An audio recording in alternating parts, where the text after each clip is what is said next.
नमस्कार, आप देख रहे हैं एसपीडी न्यूज। दिन भर की ताज़ा खबरों के लिए अभी सब्सक्राइब करें एसपीडी न्यूज और खबरों में आगे बढ़ने से पहले वीडियो को लाइक जरूर से करें। दोस्तों, खबरों को विस्तार से जानें उससे पहले जानते हैं आज की हेडलाइंस।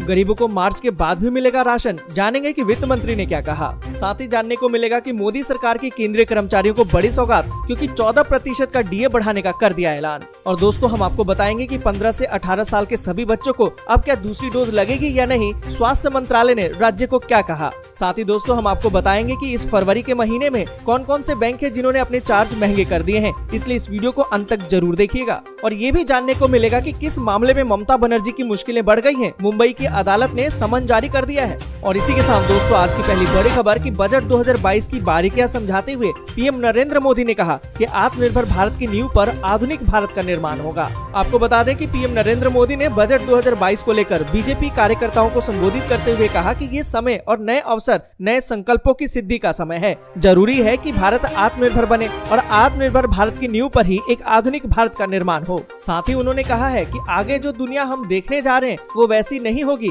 जैसे कोरोना काल के पहले थी, ठीक उसी तरह से जैसे कि दूसरे वर्ल्ड वार के बाद दुनिया में बड़े पैमाने पर बदलाव हुए, उसी तरह से कोरोना के बाद भी दुनिया अब पहले जैसी नहीं रह जाएगी। और इसी के साथ दोस्तों, अगली बड़ी खबर की गरीबों को मार्च के बाद भी मिलेगा फ्री में राशन, जाने कि वित्त मंत्री ने क्या कहा। दोस्तों, यहाँ पर आपको बता दें कि मार्च के बाद भी गरीबों को फ्री में राशन मिलने के आसार नहीं है। केंद्रीय वित्त मंत्री निर्मला सीतारमण ने प्रधानमंत्री गरीब कल्याण अन्न योजना की अवधि मार्च 2022 के बाद भी आगे बढ़ाए जाने को लेकर कोई भी आश्वासन नहीं दिया है। इसका मतलब तो साफ है कि अब सिर्फ फरवरी और मार्च के महीने के दौरान ही गरीबों को फ्री में अनाज मिलेगा। और इसी के साथ दोस्तों, अगली बड़ी खबर की लोकसभा में राहुल का सरकार पर निशाना। देश में असमानता और बेरोजगारी बढ़ी, लेकिन सरकार इस पर चुप है। दोस्तों, आपको बता दें कि कांग्रेस के पूर्व अध्यक्ष राहुल गांधी ने बुधवार को लोकसभा में सरकार पर जमकर निशाना साधा। उन्होंने कहा कि आज जो हिंदुस्तान है वो दो भागों में बटा नजर आता है। भारत में आर्थिक असमानता की खाई और चौड़ी हो गई है, देश में बेरोजगारी बढ़ी है, लेकिन सरकार इस पर कोई बात ही नहीं करना चाहती है। और इसी के साथ दोस्तों, अगली बड़ी खबर की फरवरी से महंगे हो गए हैं चार्ज।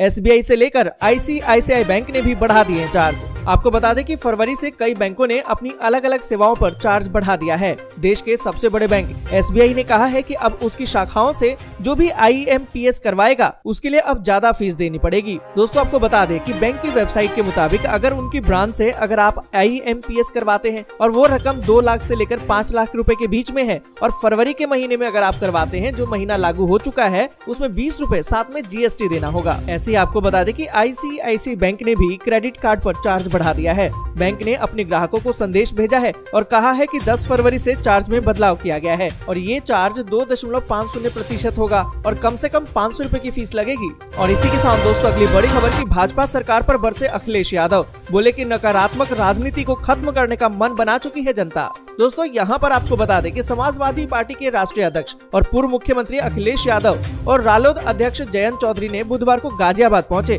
और दोनों ने जनसभा की। दोनों नेताओं ने पार्टी उम्मीदवारों के पक्ष में जनसंपर्क भी किया। अपनी समाजवादी विजय यात्रा के दौरान अखिलेश यादव ने भाजपा सरकार पर जमकर आलोचना की। अखिलेश यादव ने कहा कि यूपी की जनता नकारात्मक राजनीति को खत्म करके आगे बढ़ना चाहती है। उन्होंने कहा कि ये गन्ना क्षेत्र है, सरकार बनने पर किसानों के हित में फैसले लिए जाएंगे। जनता को समाजवादी पार्टी और रालोद पर पूरा भरोसा है।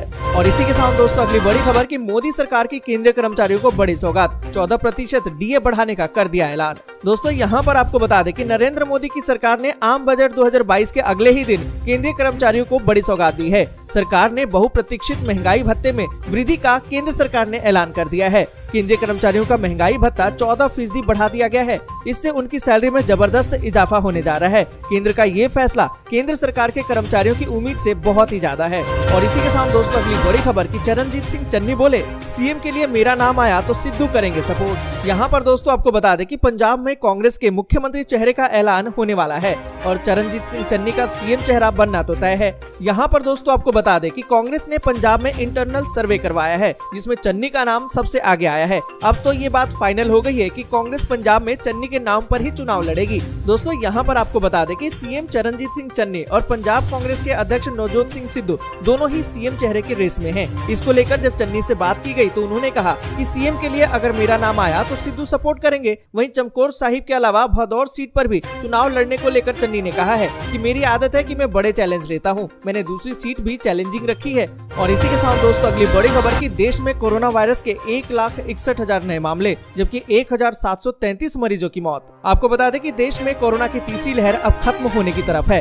बीते कुछ दिनों से मामलों में कमी हो रही है, लेकिन आपको बता दें कि मृतकों की संख्या में इजाफा हो रहा है, जिससे कि टेंशन बढ़ रही है। स्वास्थ्य मंत्रालय ने कोरोना को लेकर अपडेट जारी किया है। आपको बता दें कि बीते 24 घंटे में 1,61,386 नए मामले आए हैं, पर इसी दौरान मृतकों की संख्या में इजाफा हुआ है। बीते 24 घंटे में 1,733 लोगों की मौत हो गई है। और इसी के साथ दोस्तों अगली बड़ी खबर की ममता बनर्जी ने कहा बीजेपी को 2024 में हराने के लिए क्षेत्रीय दलों को साथ आना चाहिए। दोस्तों आपको बता दें कि तृणमूल कांग्रेस की प्रमुख और पश्चिम बंगाल की मुख्यमंत्री ममता बनर्जी ने बुधवार को सभी क्षेत्रीय दलों से आह्वान किया है कि वे 2024 के लोकसभा चुनाव में भारतीय जनता पार्टी यानी कि बीजेपी को पराजित करने के लिए साथ आए।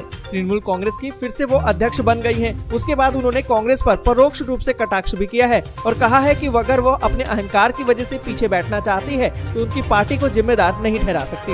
और इसी के साथ दोस्तों अगली बड़ी खबर की 15 से 18 साल के सभी बच्चों को अब लगेगी दूसरी डोज। स्वास्थ्य मंत्रालय ने राज्यों को पत्र भेजकर की है अपील।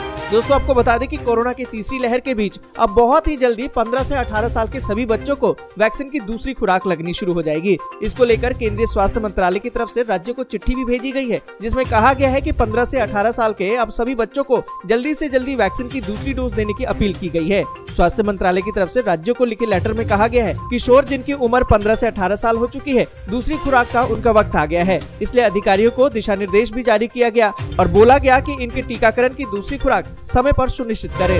और इसी के साथ दोस्तों अगली बड़ी खबर की मायावती ने विपक्षी पार्टियों पर जमकर साधा निशाना। कहा कि जो कार्य हमने किया था उन्हीं कार्यों का बस नाम बदला जा रहा है। दोस्तों यहाँ पर आपको बता दें कि उत्तर प्रदेश में विधानसभा चुनाव होने से बस कुछ ही दिन बचे हुए हैं। इसी के चलते राजनीतिक पार्टियों में आरोप प्रत्यारोप का खेल अब चरम पर है। बुधवार को अपने चुनावी प्रचार की शुरुआत करते हुए बहुजन समाज पार्टी की सुप्रीमो मायावती ने विरोधियों पर जमकर निशाना साधा। आगरा में एक जनसभा को संबोधित करते हुए उन्होंने भाजपा और सपा दोनों पार्टियों पर जमकर हमला बोला। आपको बता दें कि उन्होंने कहा कि हमारी सरकार ने प्रदेश के विकास और जनहित के लिए जो कार्य किए वो किसी और पार्टी की सरकार ने नहीं किए हैं। जो कार्य हमने किया ज्यादातर उन्हीं कार्यों के नाम बदलकर विरोधी पार्टियों की सरकारें फायदा उठाने में लगी हैं। उन्होंने अपने भाषण में कांग्रेस पर निशाना साधते हुए कहा कि उनकी गलत नीतियों के कारण ही कांग्रेस न तो केवल केंद्र में बल्कि यूपी में भी सत्ता से बाहर हो गई है। वे दलित, आदिवासी और पिछड़े वर्गों के खिलाफ है।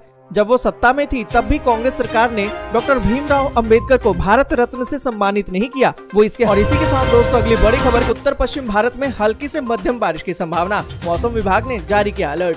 दोस्तों यहाँ पर आपको बता दें कि पंजाब, हरियाणा, चंडीगढ़, दिल्ली और उत्तर प्रदेश सहित उत्तर पश्चिम भारत में 4 फरवरी के दौरान हल्की से मध्यम बारिश हो सकती है। भारत मौसम विज्ञान विभाग ने इस संबंध में अलर्ट भी जारी कर दिया है। आपको बता दें कि IMD ने कहा है कि 3 और 4 फरवरी को पंजाब, हरियाणा, चंडीगढ़, दिल्ली और उत्तर प्रदेश में हल्की और मध्यम बारिश होने की संभावना है। बारिश की तीव्रता 3 फरवरी को अधिक रहेगी। साथ ही आपको बता दें कि उन्होंने कहा कि हिमाचल प्रदेश में 3 और 4 फरवरी को उत्तराखंड में अलग अलग क्षेत्रों में ओलावृष्टि भी हो सकती है। एक ताजा सक्रिय पश्चिमी विक्षोभ और इससे प्रेरित चक्रवाती परिसंचरण के कारण बारिश होने की संभावना है। साथ ही उन्होंने बताया कि बिहार, झारखंड में गरज के साथ मध्यम बारिश होने की संभावना है। 3-4 फरवरी को पश्चिम बंगाल, सिक्किम और उड़ीसा में 4 फरवरी को अलग अलग क्षेत्र में ओलावृष्टि की भी संभावना है। दोस्तों आज के लिए बस यहीं तक। वीडियो आपको अच्छी लगी हो तो लाइक और शेयर जरूर कर दें। अगर अभी तक आपने चैनल को सब्सक्राइब नहीं किया है तो सब्सक्राइब जरूर से कर लें।